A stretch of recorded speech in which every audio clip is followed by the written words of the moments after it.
De la mañana en este su espacio El Sol de los Sábados, y continuando con la ronda de comentarios, ha llegado el turno de un joven que tiene un discurso aguerrido, pero al mismo tiempo una capacidad técnica de análisis de los temas que usted va a seguir comprobando hoy como cada sábado. Vamos a darle el turno al coordinador de este espacio, el titán de la juventud, Yuri Enrique Rodríguez. Muchísimas gracias, Susi, Millicent, Ernesto, a toda la gente bonita y buena que nos sintoniza a través de los diversos medios que pues colocan el programa de más influencia, plural y participativo de los fines de semana y cuidado, El Sol de los Sábados. Hoy es sábado 5 de junio, Día Mundial del Medio Ambiente, y el pasado 3 de junio se conmemoró un poema, que yo quisiera iniciar con un poema porque los temas que voy a tratar hoy me llenan de mucha incertidumbre. Entonces, el 3 de junio del año 1973, Jorge Luis Borges publicó en el periódico La Nación de la Argentina un poema que se llama Yo, que define muy claramente a las personas. De hecho, es mi favorito y quisiera dedicárselo a mis compañeros que están en cabina y a todos ustedes. Dice así: la calavera, el corazón secreto, los caminos de sangre que no veo, los túneles del sueño, ese proteo, las vísceras, la nuca, el esqueleto. Soy esas cosas, increíblemente soy también la memoria de una espada y la de un solitario sol poniente, que se dispersan en oro, en sombra, en nada. Soy el que ve las pruebas desde el puerto, los contados libros, los contados grabados por el tiempo fatigados. Soy el que envidia a los que ya se han muerto. Mucho más raro es ser el hombre que entrelaza palabras en un cuarto de una casa. Ahí está, para que los amantes de la poesía pues puedan apreciarlo. Miren, gracias. Los jóvenes han sido el segmento poblacional más afectado por la pandemia en términos de empleo. Y a mí me preocupa mucho el accionar en términos de políticas públicas de este gobierno y sobre todo del Ministerio de la Juventud sobre los jóvenes. En promedio, el 62% de los suspendidos entre marzo y diciembre del 2020 y llegando hasta abril de este año, el 62% es joven. La TCS ha dicho que el 50% era millennial entre 24 y 39 años y que el 12% son centennials o jóvenes entre 18 y 23 años. Nosotros no hemos visto una política clara de recuperación de empleo en la República Dominicana enfocada directamente a los jóvenes, que vuelvo y reitero, son el segmento poblacional más afectado por la pandemia. Pero aquí Ernesto y Millicent han hablado hoy sobre el tema del uso de los recursos del Estado, si pudiéramos plantearlo en términos genéricos desde esa perspectiva. Y que se mofan, se jactan muchos funcionarios del actual gobierno, de decir que están teniendo un mejor gasto de la deuda, un gasto mucho más eficiente de la deuda, pero fíjense los números que han salido, y es que el costo de la nómina pública ha aumentado un 18.6% en el primer cuatrimestre de este año. Un 18.6% ha pasado de 16.792 millones a 19.914 millones. Y no se supone que nosotros íbamos a estar presenciando a un gobierno que efectivamente llamó al cambio, pero no encontramos ningún tipo de explicación para entender por qué la nómina pública ha aumentado en tan solo 4 meses, un 18%. Sin ver que ese aumento corriente no se refleja en los jóvenes dominicanos. No se refleja bajo ninguna circunstancia en los jóvenes dominicanos. Pero además, miren para qué están pidiendo préstamos entre instituciones. El pasado lunes 10 de mayo, el ministro de Agricultura le solicitó 100 millones de pesos en préstamos al Banco Agrícola para poder pagar la nómina de ese ministerio. Pero además, el gobierno no entiende que tiene que seguir promoviendo la inversión en obras. Pero el gasto público en obras en plena ejecución, se desplomó en un 67.5%.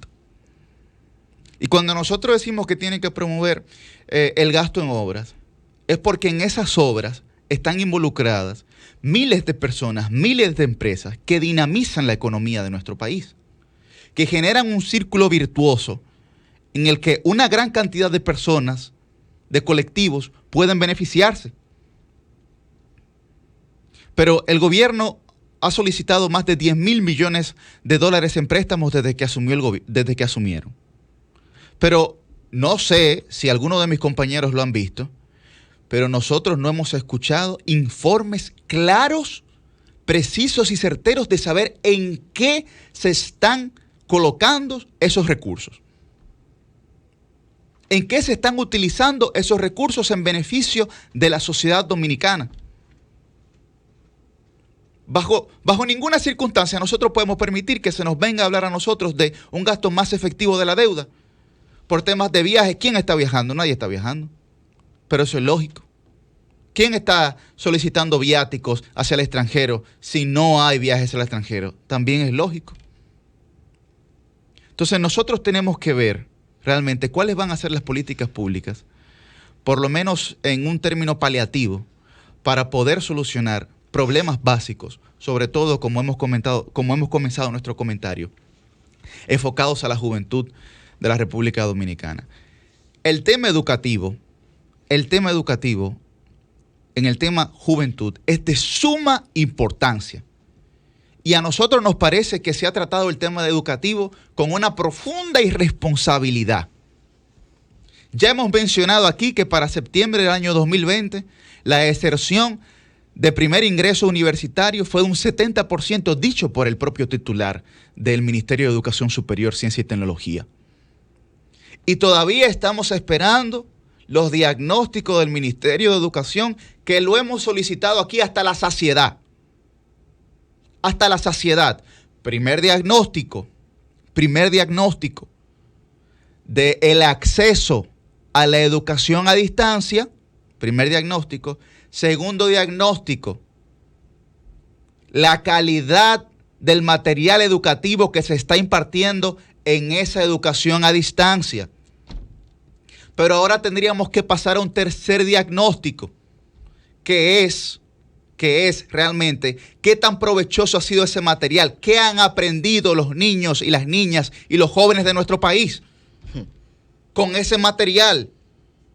Tres procesos diagnósticos, nosotros siempre mencionábamos dos, que era el de acceso a esa educación a distancia, la valoración de ese contenido pedagógico y ahora cuál es el aprendizaje de los niños que accedieron a ese contenido pedagógico, que no sabemos si era bueno o malo, que no sabemos al final si pudieron acceder. Todo eso va generando no una laguna, sino un mar en términos de conocimientos en esos jóvenes. Entonces, no hemos visto tampoco un plan de cómo el gobierno va a reaccionar en términos educativos para poder rescatar este año. Porque todos los centros privados han estado dando clases. Primero comenzaron haciéndolo en incógnita. Tuvieron que irse a una plaza comercial en términos de protesta para que los dejaran dar clases. Bueno, entonces todo el que está en el sector privado va a estar con una brecha educativa muy superior a la mayoría de la ciudadanía dominicana. Muy superior. Se quejaban porque en el año 2015 la gestión pasada comenzó a medir en las pruebas PISA. Claro, porque lo que no se mide no mejora. Nunca nos habían medido, porque para que nos midan hay que pagar. Nunca lo habían pagado. En el año 2018 hacia 2019 sacamos la primera valoración positiva en términos educativos, que era que los jóvenes estudiantes dominicanos que estaban en secundaria tenían conocimiento por encima de la media de los temas globales. Primera valoración positiva. Íbamos en un camino, pues, evidentemente que iba dándonos señales de que las competencias, los soft skills, como se llama, ¿verdad? Las competencias más suaves, se estaban proyectando en términos positivos en la educación dominicana. Las habilidades blandas. Se estaban proyectando en términos positivos en la educación dominicana, por lo menos en los estudiantes de secundaria.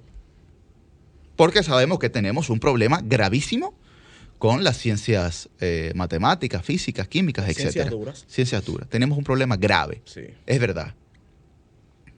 Pero si nosotros comenzamos a proyectar todo el escenario que hemos planteado aquí, primero, más del 50% de la juventud dominicana desempleada. Estamos encabezando la tasa de desempleo junto con México en la región. Segundo, estamos jactándonos de un supuesto gasto efectivo que no sabemos cuál es realmente el concepto del término efectividad que tienen las personas que utilizan ese concepto. No estamos claros realmente cuál es la concepción de ello, de ese término. Pero bueno, está bien. Y tercero, el tema educativo sigue estando, ni siquiera a medias, sino en un nivel paupérrimo, con una incapacidad de gestión olímpica. Porque cuando yo hablo del tema educativo, que tal vez llega hasta el hartazgo en este escenario, también me refiero a los temas económicos. Recuerdo la tanda extendida que permite a los hogares monoparentales poder acceder a empleos mientras los niños están en la escuela hasta las 4 de la tarde y reciben desayuno, comida y merienda. ¿Cuántas veces lo hemos repetido en este espacio? Que le permite a las madres solteras ahorrar mensualmente más de 10,000 pesos. Usted dirá, bueno, 10,000 pesos. ¿Qué son 10,000 pesos, Yuri? ¿Qué se hace con 10,000 pesos? Si esos son aproximadamente lo que se ahorra son 100,000 pesos al mes. Bueno, lo que pasa es que esa madre soltera se ahorra 10,000 y gana 15,000. Exacto. Entonces se está ahorrando las 2/3 partes de su salario.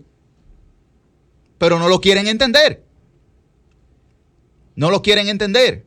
Entonces, no sé hasta qué punto van a llevar a esta sociedad en términos económicos. Juan Bosch lo decía en Composición Social Dominicana. El dominicano piensa con el bolsillo, piensa con la barriga. Y lo habíamos dicho ya el sábado pasado. Tienen que conocer la sociedad que están dirigiendo.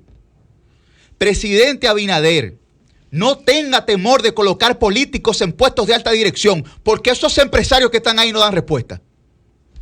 Son ineficientes, no conocen la realidad de nuestro país, ni mucho menos le importa en términos genuinos la vida de la gente. Y finalizo mi comentario diciendo que solamente hay que salir a las calles para hacer un análisis subjetivo de percepción, para ver las caras dramáticas de la gente pidiendo ayuda para poder ir a llevar a sus casas, aunque sea pan, porque el que comía 3 veces ahora está comiendo 1,5 o 1. Pero esa no es una realidad de papel, es una realidad material que se va empeorando día tras día. Y se requieren de políticos capaces de gestionar crisis políticas.